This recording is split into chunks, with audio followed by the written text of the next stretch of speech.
Okay, then I think we'll move on to our next speaker, Mr. Terry Audla, who is an Inuit leader who's held progressively senior policy and management positions within governments and government agencies that emerged from the Nunavut Land Claims Agreement in 1993. In June 2012, he was elected president of Inuit Tapiriit Kanatami, or ITK, Canada's National Inuit Association. We're especially honored to have Mr. Audla with us today. He's going to speak about Inuit food systems and food security in the Arctic. Thank you. Please welcome Terry.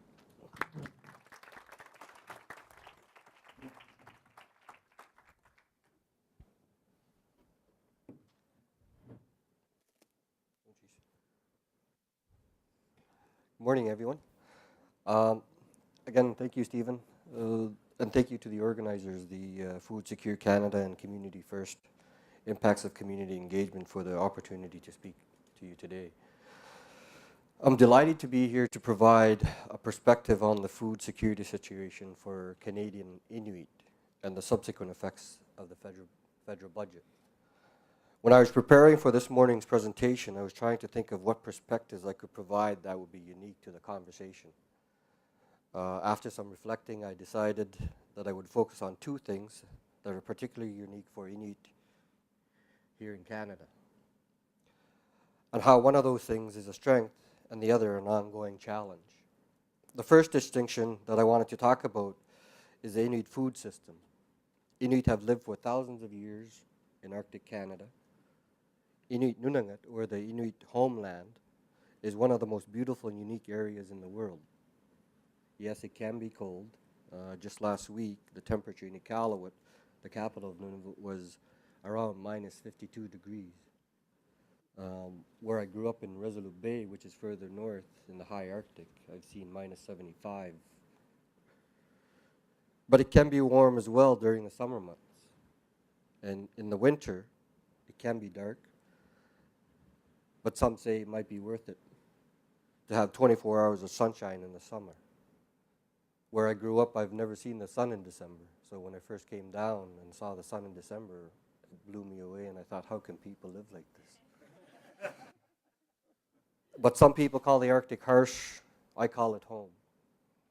Today, there are 53 Inuit communities in the 4 regions: the Inuvialuit Settlement Region in the Northwest Territories, Nunavut, the newly created territory, Nunavik, which is in northern Quebec, and Nunatsiavut in northern Labrador. Most of these communities are small, with a third of them having populations under 500. As you can imagine, these communities are also very remote and far removed from major centers. All but one have access and can only be reached by air or sea during the summer months. The uniqueness of the Inuit food system from the south is largely a result of the uniqueness of our environment.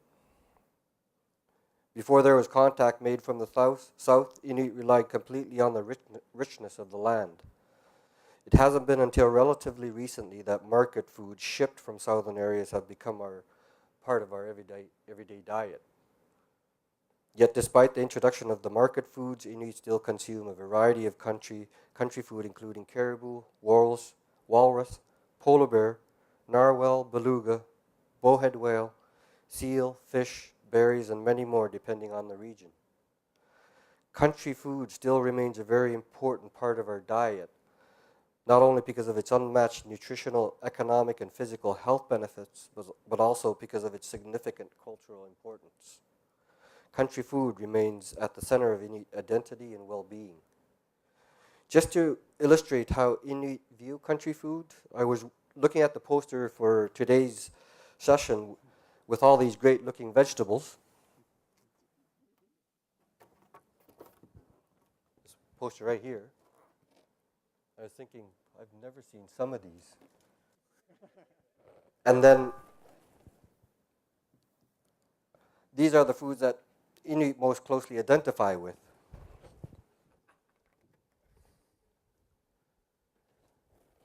And Inuit would tend towards a great-looking seal.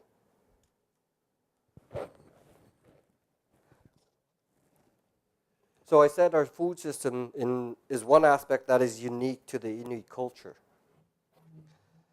And it is an aspect of our culture that we struggle to keep alive because of the second uniqueness that I want to speak about, and that is the food insecurity situation for Inuit. The prevalence of food insecurity is very high in Inuit communities compared to the rest of Canada. Factors such as high cost of food, high poverty rates, lack of availability, variety and quality of foods, climate change, and environmental contamination, among others, are negatively impacting our communities. The cost of market foods in Arctic communities can be astronomically high. In Ottawa, many people wouldn't dream of paying $200 for a turkey, or $28 for cabbage, or $105 for a case of 24 bottles of water. But this can be the price to eat in the Arctic. I mentioned how important country food is to Inuit, but the cost of snow machines, guns, ammunition, and gas to go hunting can also be high and therefore out of reach for many Inuit who are living below the poverty line. Availability, variety, and quality of foods are ongoing issues in many communities. Nutritious, perishable food can be especially hard to come by in communities because they are so vulnerable to damage and spoilage from the great distances they must travel. Climate change is being felt most strongly in the Arctic and is leading to changes in the migration, ranges, and numbers of some animals and plants that we rely on. Also affects the weather patterns and how we use the prevailing winds and ice conditions for navigation purposes. Environmental contaminants which originate in southern populated areas continue to travel up north and pollute the Arctic ecosystem. High levels of these contaminants are accumulating in many species of animals and plants. Since Inuit rely on these foods, levels of exposure to some contaminants, such as mercury, have been found to exceed recommended safety guidelines among certain Inuit populations. Now we must weigh the significant benefits from eating country food with the potential risks from exposure to contaminants. These challenges, among others, have led to the food insecurity situation that Inuit must struggle with today. The Nunavut Inuit Children's Health Survey found that nearly 70% of Inuit preschoolers live in food insecure households. The Inuit Health Survey found high prevalence rates among the regions, the highest being in Nunavut, where 68.8% of households are food insecure. This is 6 times higher than the Canadian national average and represents the highest documented food insecurity rate for any Aboriginal population residing in a developed country. Too many Inuit are struggling to access food in Canada. Food insecurity for Inuit is posing a serious risk to our well-being through the negative impacts on our nutrition, physical, psychological, and social health. And in reference to our country food, it is also threatening the very continuity of our culture. Despite this dire situation, I believe that it can be improved. There are many individuals, communities, and organizations that are working to mitigate the food insecurity situation facing Inuit in Canada. Many initiatives, programs, and strategies are being developed to address these challenges. There are greenhouses in a number of communities, hunter support programs, community freezer programs. The Nunavut Food Security Coalition held a symposium last week as part of the development of a Nunavut food security strategy, and Inuit Tapiriit Kanatami is currently working on a national Inuit food security strategy, just to name a few. However, to adequately address the food insecurity situation for Inuit, the government must also be invested in its betterment. Solutions must incorporate the unique obstacles and extraordinary costs that face Arctic regions. Ultimately, the purpose of the federal budget is to bolster fundamental strengths in Canada while addressing challenges that exist in this country. Investments that support Inuit traditional ways of life and accessibility to market foods are examples of ways to enhance the strength of our food system and the challenge of food insecurity in our communities. Also critical is investing in the well-being of the Inuit population through key issues such as education, housing, and infrastructure, mental wellness, and health. Inuit graduation rates are the lowest in the country. It is an important investment in the future of Inuit youth to be educated and have the tools necessary for employment. There is an urgent need to provide more funding to education in all of the Inuit regions. The Inuit population is the fastest growing in the country. Many Inuit are living in overcrowded homes, which has a negative impact on their health.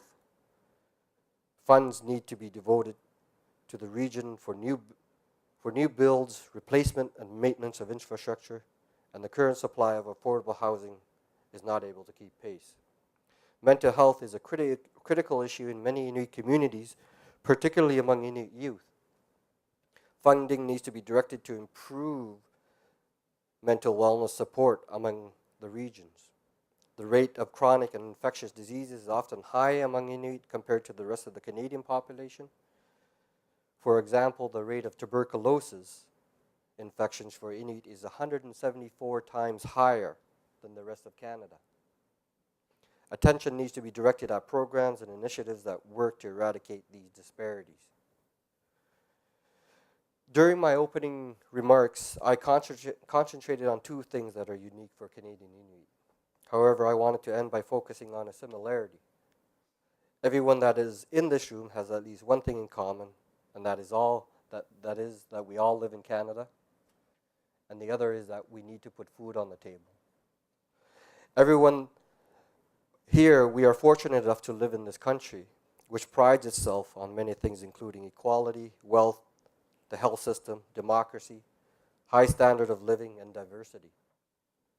Canada is one of the most culturally diverse countries in the world, and I think that is something that needs to be celebrated. It is a strength, and it makes Canadians unique. Despite all these qualities that make Canada great, there are still many people in this country who lack available, accessible, and adequate food. And this is particularly and uniquely true for Inuit here in Canada, who unfortunately struggle with food insecurity on a daily basis. There are far too many Inuit who today will have to skip a meal, not eat at all, or will go to bed hungry. And in a country such as Canada, even one is too many. Because as Canadians, we should be unique because of our diversity, not for our adversities. Thank you. Goeie namie.